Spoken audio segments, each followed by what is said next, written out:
All right, check it out. How do we establish a new habit? Tons of videos have been made on this. Here's mine.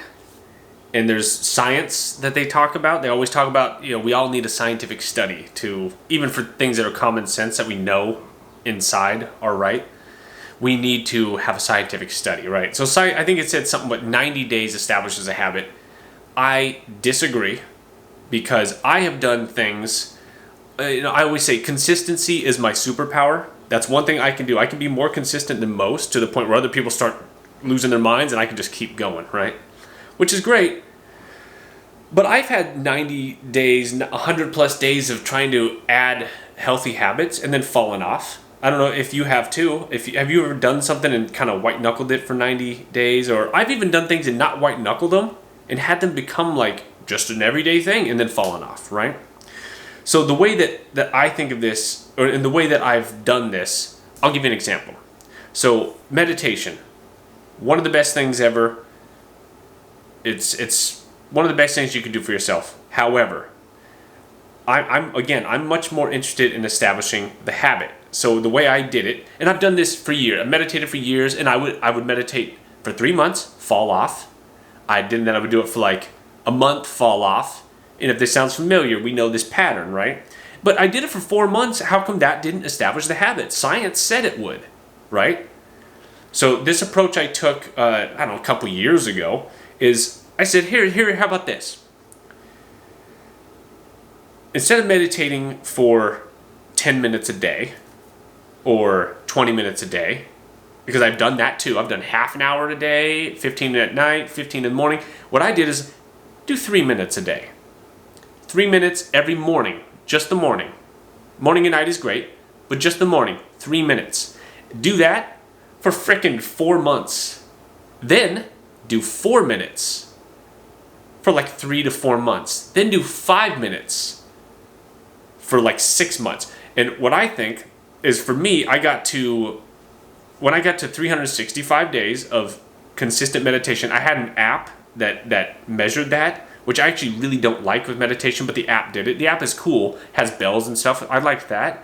And it would just automatically show me the stats. Again, which I don't like, but then I did want to get to 365. Once I got to 365, then I got to 400 something. Then it was like, then I stopped using the app and I stopped using any sort of timer, because that has a timer on it, a set timer, which ultimately you want to wean yourself off of. But over a year, I think about a year of consistently doing a thing, but just set it so low that it's ridiculous.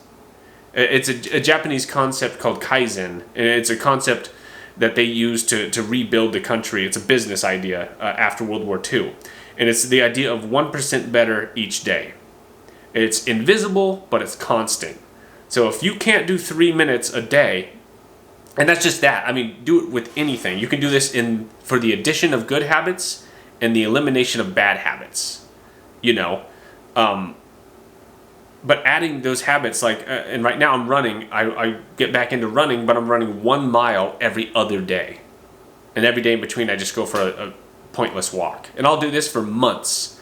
I think this is the best way. It's something about when you get to that 365, it's not, now it's something I know won't break. It's just, but because I don't think 90 days is enough. I don't think however many days those scientific studies say is quite enough. I think this is the approach. So if you want to add a healthy habit, just make it tiny, make it nothing, and just do it every day. And if you miss a day, who cares? Just go right back to doing it. If you miss one day, no big deal, not even worth thinking about. Missing one day means literally absolutely nothing, right? But missing 2 days is an absolute disaster, because 1 is an anomaly, 2 is a new pattern. And once you set a new pattern, and for me at least, I don't know about you, if I set a new pattern, I'll get pulled off on that new pattern in that direction, right? So 1 day, literally no big deal. 2 days, absolute disaster. And it's not like a big thing you need to worry about or feel anything about if you miss a day of whatever you're trying to add or do, Just return right to it the next day and carry on. And it's no big deal. And have a very relaxed attitude towards it. You know, we're all trying our best here. We're all trying to, as you become an adult, you know, and for a lot of us, we don't have parents to help guide us and stuff, so you have to become your own parent. It's hard. And it's not a matter of discipline, because motivation is temporary. It kind of gets you started. Discipline can sort of keep you going. The thing that really works is establishing the thing you do as part of just your identity as a person. Like, I just meditate when I wake up. Kind of like you see a dog before they lay down, they like walk in a circle, then they lay down, or a cat, they you know, knead like that, and then they lay down. It's like that for a human being. I wake up and that's just what human beings do now. And so it's part of my identity. It's who I am. It's like being on time always. I don't have to try to be on time. It's just who I am. It's just what I do. So make your new habit part of who you are, and add it just so slow you can't even feel the change. Just ridiculous like that. So that's my dumb thought of the day. Let me know what you think in the comments, or let me know what kind of habits you might be trying to add or even take away. And, you know, let me know how it's going, because this has worked for me, and I hope that can work for somebody else, because we all need to add good habits and take away bad habits, because we're all kind of in that same boat. So, all right, that's the video. I'm out. Bye.